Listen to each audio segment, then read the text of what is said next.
ये कहानी दो लोगों की है। ये कहानी है रवि की और ये कहानी है शांति की। और ये कहानी शुरू होती है 28 जून को। 28 जून को जैसलमेर से करीब कई किलोमीटर दूर, भारत पाकिस्तान इंटरनेशनल बॉर्डर से 12 किलोमीटर अंदर भारत की तरफ एक गांव है और इस गांव का नाम है साधे वाला गांव।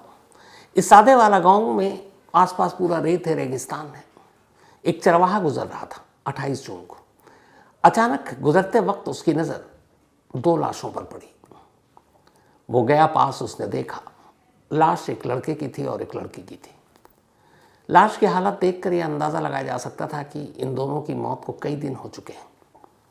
लाश रंग तक बदल चुका, दोनों के जिस्म काले पड़ चुके थे। पास में एक मोबाइल था, चप्पल पड़ा हुआ था। और सबसे अजीब चीज़ ये थी कि इन दोनों लाशों के मुंह पर एक जरकिन, पानी का जो कैन होता है 5 लीटर वाला, वो रखा हुआ था। और उस पानी के कैन का जो मुंह था, जिसको टोटी कहते हैं, वो इनके चेहरे पर एक तरह से बिल्कुल होंठों से लगा हुआ था, लेकिन कैन खाली था।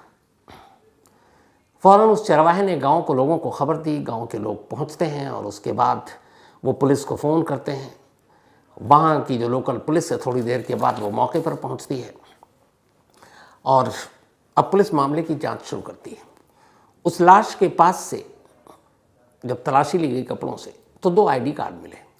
ये दोनों आईडी कार्ड पाकिस्तानी नागरिकता को बताने वाले थे। जैसे हमारा आधार कार्ड होता है, तो पाकिस्तानी सिटीज़न का ये आईडी कार्ड था। कार्ड पर लिखा हुआ था एक नाम रवि कुमार, उम्र 18 साल, दूसरे पर शांति बाई, उम्र 15 साल। तो ये दोनों आईडी कार्ड, इसके अलावा सैमसंग का एक मोबाइल, और जब उसको चेक किया गया तो पता चला कि वो सिम पाकिस्तान की कंपनी का है। तो इसी आईडी कार्ड से अंदाज़ा लगाया पुलिस ने कि ये दोनों पाकिस्तानी सिटीज़न हैं, रवि और शांति। अब लाश को पोस्टमार्टम के लिए भेज दिया गया। बीएसएफ को भी खबर दी गई इन लाशों के बारे में, क्योंकि मामला बॉर्डर के करीब का था, वो भी पाकिस्तान से लगते हुए बॉर्डर। तो बीएसएफ ने भी इस मामले की तफ्तीश की, मोबाइल की तफ्तीश की, सिम की तफ्तीश की। फिर उसमें उस सिम से कुछ नंबर थे, कॉल किया गया। इधर लाश को पोस्टमार्टम के लिए भेजा गया और जो पोस्टमार्टम की शुरुआती रिपोर्ट आई वो बेचैन करने वाली थी। लाश के दोनों के जिस्म पर कोई जख्म के निशान नहीं थे, लेकिन इन दोनों की मौत प्यास से हुई। दोनों प्यासे मर गए थे। पानी मिला नहीं, पानी का एक एक बूंद शायद ये उस कैन से ख़त्म कर चुके थे। और आखिरकार प्यास ने इतना बेचैन किया कि इन दोनों की मौत हो गई। अब उस नंबर के ज़रिए, जो मोबाइल में सिम था, उसके ज़रिए जब बातचीत हुई, फिर वहाँ से आसपास में एक भील डिस्ट्रिक्ट है, भील के बहुत सारे लोगों के रिश्तेदार पाकिस्तान में रहते हैं, पाकिस्तान के पास लगता हुआ सरहद है। तो बीएसएफ ने, बाकी लोगों ने सिम के ज़रिए कांटेक्ट किया, नंबर पाकिस्तान में उठा, बताया गया। फिर रवि कुमार और आईडी कार्ड, वहाँ रोना चिल्लाना मच गया, क्योंकि फ़ोन पे बात शायद रवि के पिता से हुई थी। अब इसके बाद मामले की तफ्तीश हुई। उस तफ्तीश के बाद जो कहानी सामने आई, वो कहानी एक साथ बहुत सारे सवाल करती है। ये कहानी सबसे पहले तो उन लोगों के लिए भी है जो हाल के वक्त में आपने खबर सुनी, बहुत सारे पति जिन्होंने पत्नियों को मार दिया, पत्नी जिन्होंने पतियों को मार दिया, चाहे वो सोनम हो, मुस्कान हो, ऐश्वर्या हो, और न जाने ऐसे कौन कौन, कि मोहब्बत के नाम पर मोहब्बत को रुस्वा करते हुए मोहब्बत का खून किया। लेकिन जब ये कहानी सामने आई रवि और शांति की, तो पता चला कि असली मोहब्बत होती क्या है। पूरी कहानी ये थी कि भील के बहुत सारे लोग बंटवारे के वक्त पाकिस्तान चले गए थे, बहुत सारे लोग पाकिस्तान से इधर आ गए थे। तो उसी में से एक परिवार रवि का था। रवि के दादा परदादा ये लोग वहीं रहा करते थे। बंटवारा हुआ, उन्होंने इधर आने का फैसला किया नहीं, वहीं रह गए। तो पाकिस्तान के सिंध ज़िले के घोटकी एक इलाका है, हमारे बॉर्डर से लगभग 50 किलोमीटर दूर है, जो जैसलमेर का इंटरनेशनल बॉर्डर है। तो रवि के फैमिली वाले उसी गांव घोटकी में रहा करते थे, पाकिस्तान के सिंध इलाके में, सरहद के करीब। सब कुछ ठीक चल रहा था। फरवरी में रवि की शादी दोनों परिवारों की मर्जी से शांति से होती है। हालांकि शांति नाबालिग है, उम्र 15 साल है, उसके आईडी कार्ड पे जो डेट ऑफ बर्थ है वो उसके हिसाब से, क्योंकि उस डेट ऑफ बर्थ के हिसाब से 2010 में वो पैदा हुई, जबकि रवि की उम्र 18 साल है। 2008 में उसका डेट ऑफ बर्थ है उस आईडी कार्ड पर जो आप देखेंगे। तो फरवरी में इन दोनों की घर वालों ने शादी की, दोनों परिवारों की मर्जी से। जब फरवरी में शादी हुई तो रवि से उसकी पत्नी शांति ने एक ख्वाहिश जताई। उसने कहा कि मेरी तमन्ना है कि एक बार मैं राजस्थान के भील जाऊं और अपने रिश्तेदारों से मिलूं। मैं जब से पैदा हुई इंडिया गई नहीं हूँ, एक बार इंडिया देखना चाहती हूँ, अपने रिश्तेदारों से मिलना चाहती हूँ। रवि ने कहा वादा है, मैं तुम्हें इंडिया लेकर चलूँगा, मैं तुम्हें भील लेकर जाऊँगा, तुम्हारे रिश्तेदारों से मिलाऊँगा। अब एक पति ने अपनी पत्नी से वादा कर लिया। इसके बाद रवि ने वीज़ा के लिए अप्लाई कर दिया। ये बात है मार्च की। अब वीज़ा के लिए अप्लाई किया, वीज़ा के इंटरव्यू का इंतज़ार करने लगा, लेकिन ऊपर वाले ने कुछ और कहानी लिख रखी थी। इसी बीच पहलगाम में टूरिस्टों पर हमला हो जाता है, आतंकवादी हमला। इस हमले के बाद भारत सरकार कई सख्त कदम उठाती है। ऑपरेशन सिंदूर के तहत पाकिस्तान में मौजूद टेररिस्ट कैंप को निशाना बनाती है और साथ ही एक ऐलान करती है। ऐलान ये कि अब पाकिस्तानियों के लिए वीज़ा बंद। अब किसी भी पाकिस्तानी को वीज़ा नहीं मिलेगा। अब ना पहलगाम से कोई लेना देना, ना टेररिज्म से लेना देना, ना टूरिस्टों की मौत से लेना देना, ना ऑपरेशन सिंदूर से लेना देना। ये दोनों 18 और 15 साल के दोनों, और एक ही तमन्ना कि बस इंडिया जाना है, रिश्तेदारों से मिलना है। और जैसे ही ये फैसला आया कि पाकिस्तानी वीज़ा पर रोक, शांति का दिल टूट गया। उसे लगा कि अब क्या करेंगे। वो तो सपना पाले हुए थे कि बस सब किसी भी तरह से मई जून में निकल लेंगे, लेकिन अब वीज़ा पे रोक है, आइंदा कब तक रहेगी किसी को पता नहीं। शांति ने रवि से कहा कि तुमने मुझसे वादा किया है मुझे इंडिया ले जाओगे, अब तो रोक लग गई, अब क्या करेंगे और कब खुलेगी ये पता नहीं, पर मुझे अभी जाना, वादा पूरा करो। रवि ने कहा ठीक है, वादा किया है तो पूरा करेंगे। अब इसके बाद उसने रास्ते ढूंढने शुरू किए। फिर उसने 21 जून को अपने पिता को ये बात बताई। उसने कहा मैं शांति से वादा किया हूँ, इसलिए उसको लेकर मैं भील जाऊँगा राजस्थान। पिता ने कहा कैसे जा सकते हो, वीज़ा तो बंद है। उसने कहा मैं रास्ता निकालूंगा। रवि को पता था कि तार के नीचे से होते हुए लोग सरहद पार करते हैं। बजरंगी भाईजान में आप लोगों ने यह नाम सुना होगा, तार के नीचे वाला। और जैसलमेर का वो इलाका है जहाँ पे बहुत ज़्यादा हर जगह पे तारबंदी भी नहीं है, रेत है, रेगिस्तान है, लेकिन उसे पार करना ख़ास तौर पर जून के महीने में मतलब सीधे सीधे रिस्क है। लेकिन पत्नी से वादा किया था रवि, उसने कहा मैं तुम्हें लेकर चलूँगा। 21 तारीख को पिता से उसने बात बताई। पिता नाराज़ हुए, समझाया ये गलत है, जोखिम है, लेकिन वो माना नहीं। और पिता से झगड़ा करने के बाद 21 तारीख को ही पाकिस्तान के घोटकी के अपने गांव से एक मोटरसाइकिल पर बैठकर वो अपनी बीवी शांति के साथ एक बैग में कुछ कपड़े रखता है, अपने आईडी कार्ड रखता है, कुछ पैसे रखता है और इंडिया जाने के लिए निकल पड़ता है। चूँकि उसका घर जो था भारत बॉर्डर से 50 किलोमीटर की दूरी पर था, तो सबसे पहले ये घर से निकलता है और घर से निकलने के बाद एक 30 किलोमीटर दूर उसके घर से एक दरगाह है,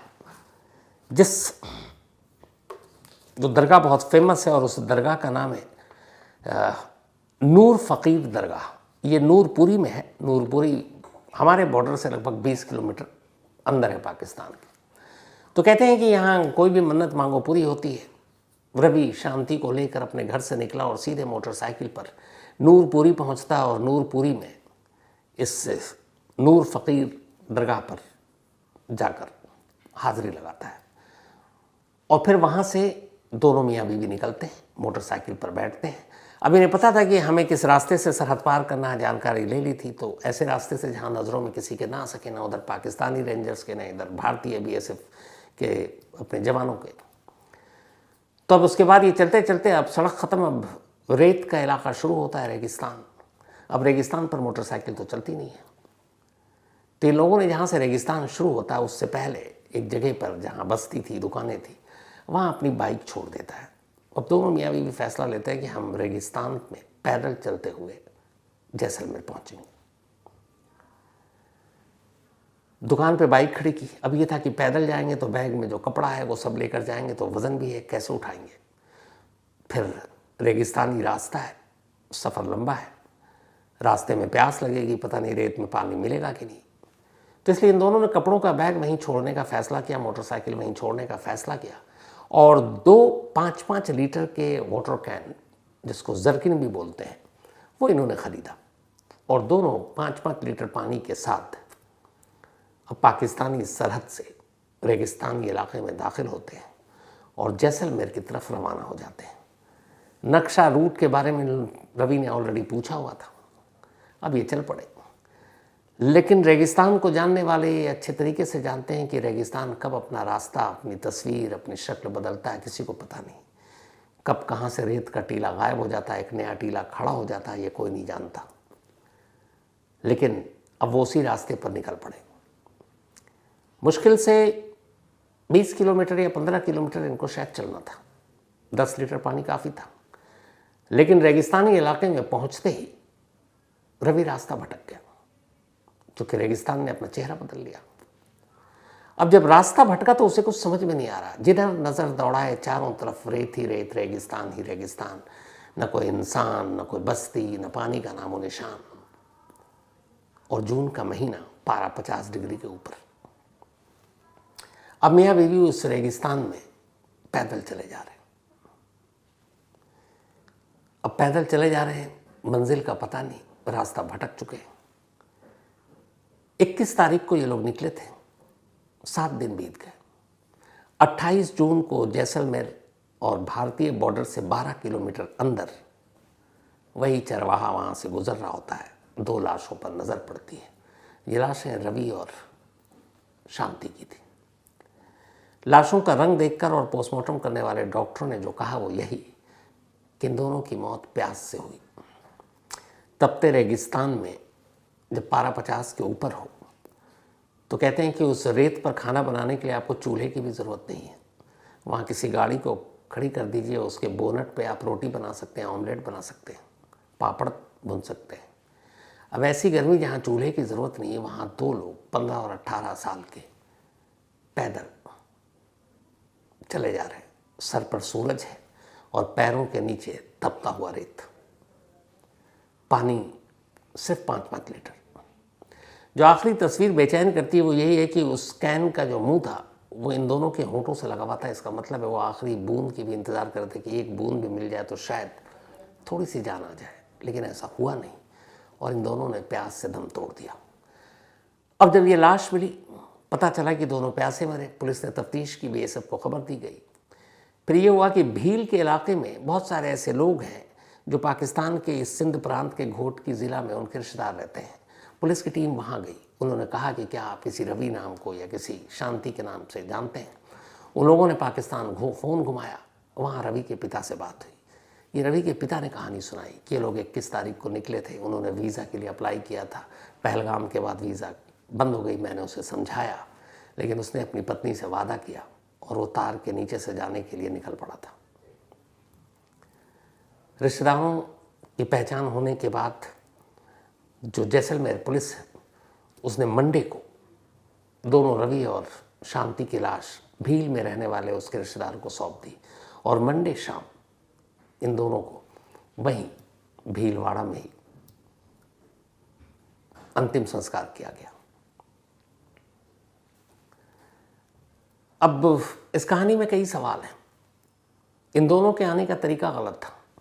बग़ैर कागज़ के, बग़ैर वीज़ा के, बग़ैर ज़रूरी ट्रैवल डॉक्यूमेंट के, ये जुर्म था। इससे कोई इनकार नहीं कर सकता। लेकिन सरहद इंसानों ने बनाया और प्यार करने वाले लोग कब कहाँ किसी सरहद को मानते हैं। फिर यहाँ एक पति ने अपनी पत्नी से वादा कर लिया था कि मैं तुम्हें ले जाऊँगा। गलती रवि की ये थी कि थोड़ा इंतज़ार कर लेता। क्या पता कल को वीज़ा पर लगी रोक हट जाती, 6 महीने, साल, कम से कम जान बच जाती। उम्र क्या थी दोनों की, 15 और 18 साल। लेकिन उसने इंतज़ार नहीं किया।